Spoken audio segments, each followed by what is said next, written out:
In late 1910, a 32-year-old lawyer named James E. West came on board to serve as Chief Scout Executive of the Boy Scouts of America.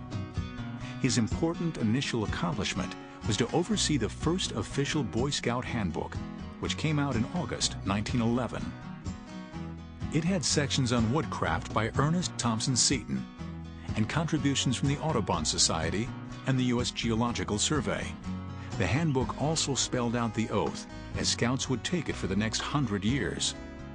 Following W.D. Boyce's plan, the promise of duty was to country, not to the king. On my honor, I will do my best to do my duty to God and my country, and to obey the Scout law, to help other people at all times, to keep myself physically strong, mentally awake, and morally straight. The handbook also spelled out the structure of the Scouts. Groups of troops overseen by local councils. Troops sponsored by a local church or organization, led by a scoutmaster. Patrols led by the boys themselves. Boys could join at 12 as tenderfoots. By demonstrating proficiency in various skills, they rise through second class to first class scout. Then would come merit badges. Earning 5 specific merit badges, including first aid and public health, would make the boy a Star Scout. Then Life Scout. After a boy earned 21 merit badges, he'd become an Eagle. What the handbook said was an all-around perfect scout. The Boy Scouts grew quickly, but not without controversy. Scouting was closely associated with the YMCA, which was staunchly Protestant in its early years. Roman Catholic church leaders in the U.S. initially said Catholic boys could not join. In 1917, there was a change of mind, but only if Catholic boys joined troops that were distinctly Catholic. The Church of Jesus Christ of Latter-day Saints, known as the Mormons, had similar concerns early on, but in 1913 adopted the BSA as an official youth program. A core tenet for the Scouts is that a belief in God is a prerequisite for good citizenship. But at the same time, the Scouts has always been quick to declare it favored no particular religion. In a policy held close by James E. West, the first handbook states, "The Boy Scouts of America recognize the religious element in the training of a boy, but it is absolutely non-sectarian in its attitude toward this training." Over the years, every major religious denomination in the U.S. would come to be represented. Relationships with the Mormon Church and the United Methodist Church are especially strong, and almost 10,000 Catholic parishes are involved in Scouting. Militarism was another early controversy. Baden-Powell was, of course, a military hero, and people in Britain commonly saw Scouting as preparation for military service. But in the U.S., many people were pacifists. The Boy Scouts tried to steer a middle ground, but that became more difficult as the possibility of fighting in Europe drew nearer. There were even allegations the Boy Scouts was unpatriotic. Ernest Thompson Seton believed there was too much emphasis on patriotism and citizenship. Tensions had been rising between Seton and the Scouts over the question of what credit was due him as a founder of the movement. Conflicts came to a head over the question of militarism, and in 1915, Seton resigned. He went on to start the Woodcraft League of America for both boys and girls. Controversies over religion and militarism helped the Boy Scouts better articulate its identity. At the same time, Scouts were stepping into public service. Boy Scouts assisted at reunions of Civil War veterans and at state fairs. They helped with crowd control during the inauguration of President Woodrow Wilson in 1913. They supported local authorities during natural disasters. When the U.S. finally entered World War I in April 1917, Scouts played important roles in the war effort at home. Scouts started farms to raise food and gathered raw materials for the manufacture of military goods. For example, peach pits used in making gas mask filters. But the Scouts' biggest contribution to the war effort was helping to sell Liberty Loan bonds and war saving stamps. They helped raise over $200 million.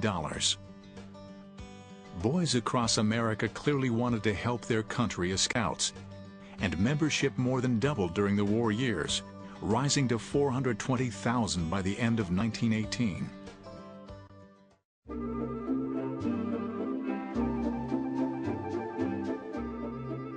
Scouting activities appeal to boys of any age, not just those 12 and above.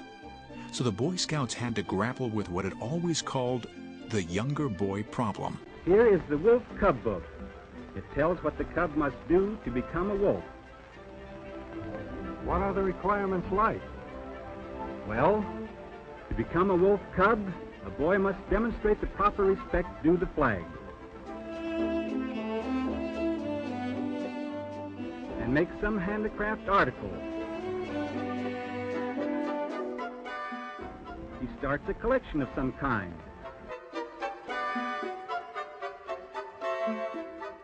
And makes a scrapbook of some hobby. The British Boy Scouts had organized wolf cubbing early on, but it took the Boy Scouts of America almost 20 years to fully embrace younger boys. In 1930, Cub Scouting became an official program. 9-year-olds would enter as bobcats. Advancement would follow through the ranks of wolf, bear, and lion. In 1941, cubbing added the Webelos rank for boys just shy of 12. It was an abbreviation of We'll Be Loyal Scouts. Women had only a semi-official role for the first few years of the Cub Scouting program. By 1937, however, there was the Den Mother's Den Book. It described all the necessary qualities for the job, including an even temper and a quick, buoyant smile. Boy Scouts founder W.D. Boyce was concerned that many boys were missing out on the scouting experience because they lived in rural areas or because they could not afford the uniform, equipment, or dues. Borrowing an idea from the British, Boyce established a Lone Scout program. Through his publishing empire, Boyce had a network of 20,000 newsboys across the Midwest, and he made each of these a member. Other boys quickly signed up, and within 2 years, the Lone Scouts boasted 225,000 boys. Boyce published Lone Scout magazine, featuring colorful covers and illustrations by the artist Perry Emerson Thompson. Lone Scout magazine was expensive to publish, and when membership declined after World War I, the organization started losing money. Perhaps inevitably, in 1924, Boyce agreed to a merger with the Boy Scouts. Rural outreach continued. In the mid-1920s, the BSA introduced railroad scouting to help organize troops in small towns. Other programs catered to the need of farm boys, often in cooperation with 4-H clubs. Another group that the Boy Scouts of America struggled to serve were African Americans. Boyce insisted the Boy Scouts would not discriminate by race or creed. And early on, Southern African American community leaders established several troops. In the North, there were a few integrated troops, including one at a school for the deaf in New Jersey. But by the mid-1920s, well less than 1% of the Boy Scouts were African American.